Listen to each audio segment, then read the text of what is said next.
So we all know Taric Sona by now, a strategy that was originally coined by Gour to Sona one-trick pony, who blocked me on Twitter for adding him when I used to cast games on this channel. I'm not mad, but I do have to give him some props, because to this day, the strategy still holds legs and has consistently had more than a 60% win rate, even in Season 11. But what if I told you a new bot lane strategy has emerged that's similar to Sona Taric, that's even better, and those using it to climb have garnered more than an 89% win rate? This bot lane combo, should you choose to accept it, is Taric and Yuumi. And I know, a lot of you hate Yuumi, and I'm here with you. But 89% win rate, double support? Let's talk about it and analyze how it works. The players we're analyzing today are known as Mia with a cute little cat face symbol, and Baby CA1, which I assume means baby cat. They play flex queue together, primarily playing Taric and Yuumi bot with an additional team of 3 friends. I'm not going to go into a super deep dive about each of them, but what you should know is that they've been employing this strategy since at least last year, Season 10,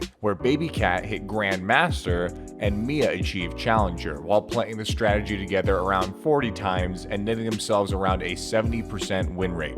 This season, they've played Taric and Yuumi together in the bot lane about 75 times, together winning 66 of those 75 games and pushing them both into Flex Queue Challenger with an 89% win rate, where they are still climbing higher and higher to this day. And I can see how they're able to climb so consistently with this strategy. Gour and I, another League of Legends support YouTuber from Australia, gave this strategy a shot with just us two. If you want more support videos, enjoy sexy Australian accents, or just want to see us give this strategy a shot, be sure to go to that channel and check it out. One question that may already be entering your mind may be, why would I even try this? Well, there's a few reasons. For one, if you have 2 friends who only play support, this is a powerful option for you and your friends to try out. Also, Taric and Yuumi utilizes a powerful gold generation strategy that actually nets you more gold than if you were just to play one or the other as support. Another reason is with this combination, you have super strong teamfight power, meaning that you can easily pressure and win macro objectives. And finally, and most importantly, this duo has many potential cool nicknames that we can give it. Tell me what you guys would nickname this duo in the comments below. So let's go deeper into the strategy and find out how Mia and Baby Cat make it work.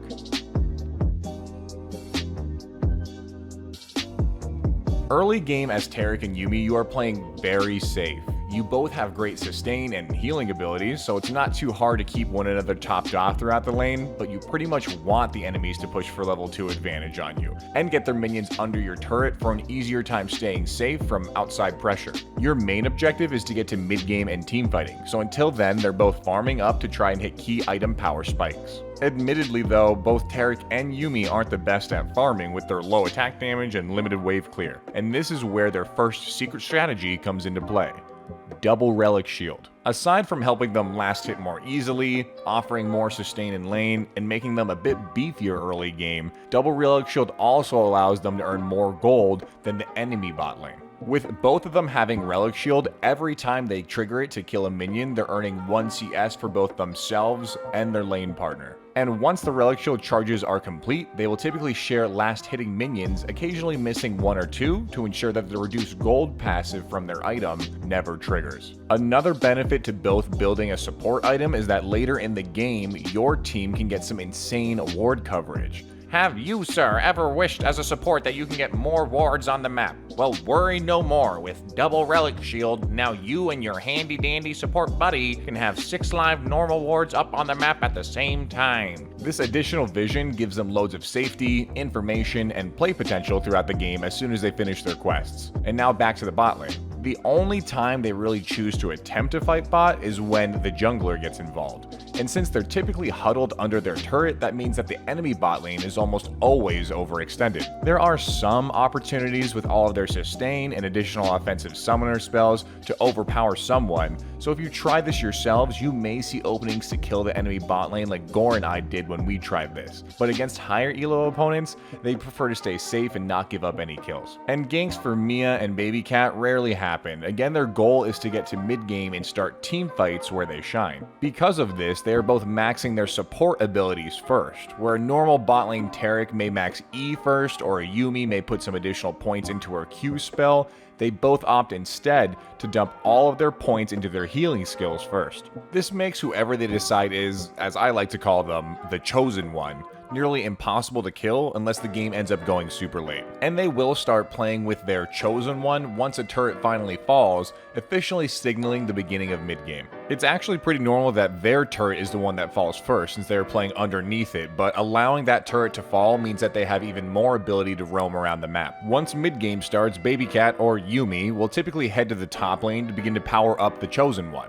There are definitely champions that work better here than others. Typically, you're going to want to power up an AD Bruiser who has the ability to 1v9, so candidates like Jax, Darius, or Viego are par for the course. But I'm sure there are many AD Bruisers that could benefit heavily from this strategy as well. Mia or Taric will typically head to the mid lane to start helping out mid or absorb waves that push too far into the bot lane. They will both normally meet up again when a big scuffle or teamfight is about to ensue, and there is no better way to force the enemy to teamfight against you than to push an objective. Of course, the most likely candidates are going to be Dragon, Rift Herald, or Baron, but sometimes just pushing a turret can also get them the same results. With their juiced up Bruiser, they'll attach all of their supporting abilities to them, really just making them completely unkillable. For someone like Darius that can have a harder time chasing someone down, this combo turns him into an absolute beast. Getting sped up by Yuumi, slowing enemies he's going after with her Q, and Taric's stun to help him stick onto people is a complete nightmare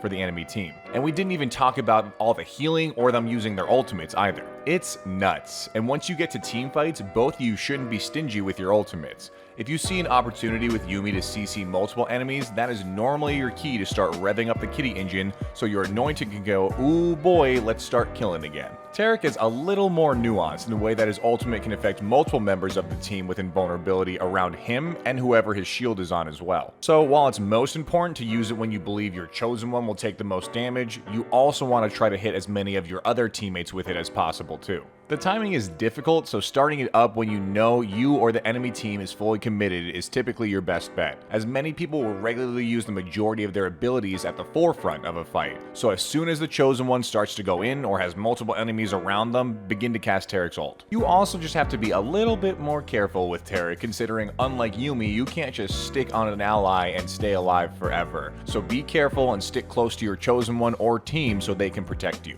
And I'd also be lying to you if I said that the chosen one never dies. It does happen on occasion, even if it's rare. And that's why Mia and BabyCat typically have a backup chosen one in their jungle. Strong candidates at the filming of this video are once again Viego, Xin Zhao, or even Kayn. Even in high elo ranked flex, teams are regularly not coordinated enough to stop this force. So if your main chosen one perishes, get ready to quickly move over to the other in hopes of a recovery before the enemy team has a chance to pick off Yuumi or Taric or both.